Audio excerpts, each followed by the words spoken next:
हमें कहें कि सेंटिमेंट्स को भी कैश करने की कोशिश हुई है।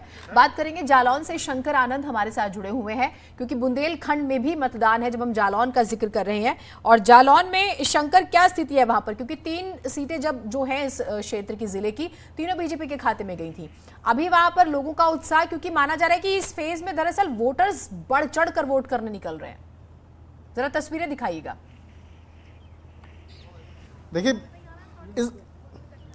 मैं तस्वीरों को दिखाऊंगा। सबसे पहले मैं दिखाऊंगा कि देखिए बहुत ही खूबसूरत तरीके से ये लोकतंत्र का इस पर्व को जो है यहाँ पे मनाया जा रहा है। मतदान की जो प्रक्रियाएं हैं वो चल रही हैं और यहाँ पर एनसीसी कैडेट की अगर बात करें या तमाम लोगों की बात करें, और जो इस एक सेल्फी पॉइंट की मैं बताना चाहूँगा, इस सेल्फी पॉइंट भी बनाया गया है, बहुत ही खूबसूरत तरीके से बनाया गया कि जो अगर मतदाता आते हैं यहाँ सेल्फी ले सकते हैं।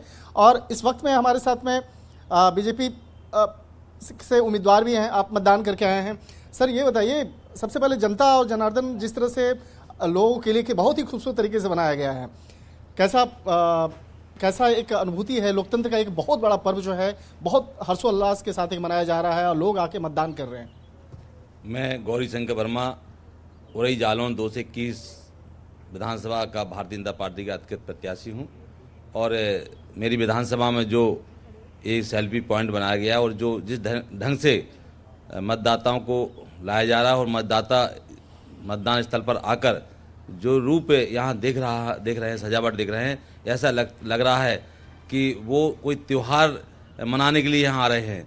और निश्चित रूप से जो नया मतदाता है वो इस पॉइंट को देखकर, इस तरह का मतदान स्थल को देखकर बड़े खुशी नज़र आ रहे हैं और उनको लग रहा है कि पहली बार जो मतदाता वोट डाल रहा है उसको लगता है कि इस तरह मतदाता होता है। तो निश्चित रूप से बड़ी खुशी लोगों को हो रही है और लोग बड़े प्रेम से स्वागत कर रहे हैं और उनको मतदेय स्थल तक ले जाकर उनका मतदान भी करा रहे हैं। निश्चित रूप से यहाँ एनसीसी कैडेट कोर के और कुछ लोग लगे हैं जो मतदाताओं का सेवा भी कर रहे हैं और उनका स्वागत भी कर रहे हैं। मतलब कि जो तो कुल 600 उम्मीदवार जिनमें से एक उम्मीदवार ये भी हैं जिनको आप सुन रहे थे, और लगभग 2.25 करोड़ आज जो लोग हैं उत्तर प्रदेश के वो 16 जिलों की 59 सीटों पर मतदान कर रहे हैं। हमारे साथ तमाम मेहमान बने हैं, हमारे संवाददाता बने हैं, लेकिन अपने दर्शकों को बताते हैं कि पिछली बार यानी कि 2017 की बात करें तो 59 में से कितनी सीटें बीजेपी के खाते में आई थी और कितनी सीटें समाजवादी पार्टी को मिली थी और कांग्रेस और बसपा को मिली थी। ग्राफिक्स के जरिए आप अब देखिए, समझिए कि अब आपको ये पूरा समझना होगा पिछली बार का हाल कि कितनी सीटें बीजेपी को मिली थी। जब हम बीजेपी की बात करते हैं 2017 में बम्पर वोटिंग हुई थी और 49 सीटें बम्पर सीटें भी बीजेपी को मिली थी। महज 9 सीटों पर संतुष्टि करनी पड़ी थी समाजवादी पार्टी को। यह आंकड़ा बिल्कुल उल्टा था 2012 में जीरत। और बसपा की बात करें तो 1 सीट बसपा को मिली और कांग्रेस को 0 सीट। तस्वीरें आपको दिखा रहे हैं और 2012 का जैसे जिक्र हुआ तो 37 सीटें समाजवादी पार्टी को मिली थी। और अब यहाँ पर सबसे बड़ी बात ये बीजेपी की उपलब्धि रही थी कि उसने यादव लैंड में सेंधमारी कर दी थी और कई जगहों पर तो किसी और पार्टी का, स्पेशली 9 जिलों में तो खाता भी नहीं खुलने दिया था। ये बड़ी बात है। प्रशांत जी हमारे साथ जुड़े हुए हैं, बीजेपी के प्रवक्ता हैं। प्रशांत जी, यादव लैंड इस बार क्या चैलेंज के तौर पर देख रहे हैं? स्पेशली मैं करहल का जिक्र करूंगी जिसमें अखिलेश यादव दावा करें कि जो बीजेपी प्रत्याशी हैं एसपी सिंह बघेल, उनका खाता भी नहीं खुलेगा, जमानत जब्त हो जाएगी, ऐसे दावे हो रहे हैं समाजवादी पार्टी की तरफ से। देखिए, अखिलेश यादव जी करहल विधानसभा सीट में स्वयं घिर गए हैं। पहले तो उन्होंने बोला था कि हम नामांकन केवल करहल में दाखिल करेंगे, उसके बाद 10 मार्च को केवल सीधा सर्टिफिकेट लेने आएंगे। लेकिन आज देखिए, उनको अपनी जीत के लिए, अपनी इज्जत बचाने के लिए मुलायम सिंह यादव जी को उतारना पड़ गया। मुलायम सिंह यादव जी का स्वास्थ्य खराब है, इसके बावजूद इन्होंने मंच पर खड़ा किया और मुलायम सिंह यादव जी अखिलेश का नाम लेना भूल गए। अपने चाचा को लगाना पड़ा और दूसरे चाचा भैराम यादव जी को लगाना पड़ा। पूरा परिवार अखिलेश का सम्मान बचाने के लिए करहल में उतरना पड़ा, जिसको कहते थे कि हमारा घरेलू सीट है, कोई भी व्यक्ति वहां जाके चुनाव जीत जाएगा।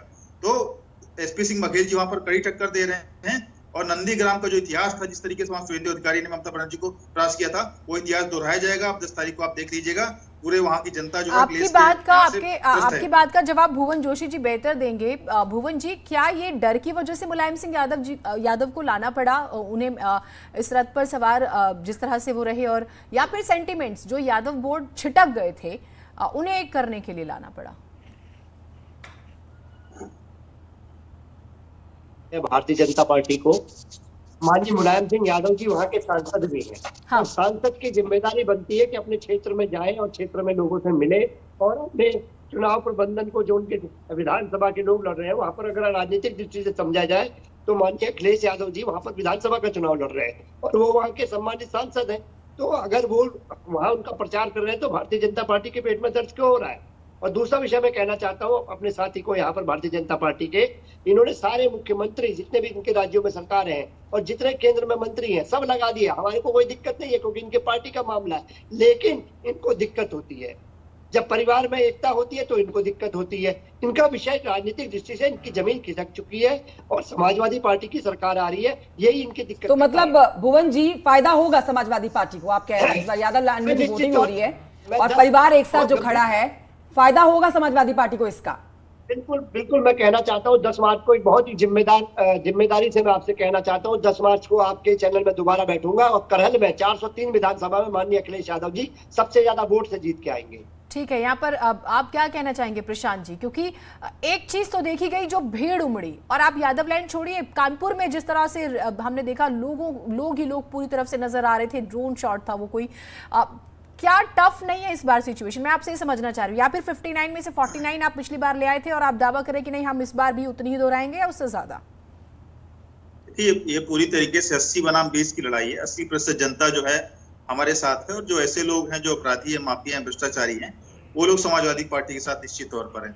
तो कहीं कोई ऐसी टक्कर वाली बात नहीं, हम एक तरफा जीत की तरफ बढ़ रहे हैं। और ये परिवार, किस परिवार की बात करते हैं? आज हमने उसमें देखा जो इनकी बस थी शिवपाल यादव जी की, उन्होंने पीछे खड़ा कर दिया है। एक आदत उनको कुर्सी तक नसीब नहीं हुई।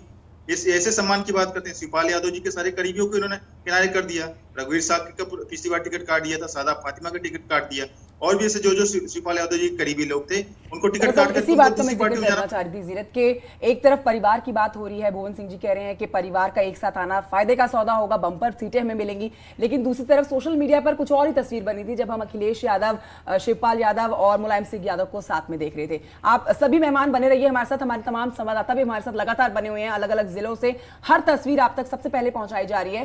फिलहाल एक छोटे से ब्रेक लिए यहाँ पर रुक जाते हैं, जल्द लौटेंगे।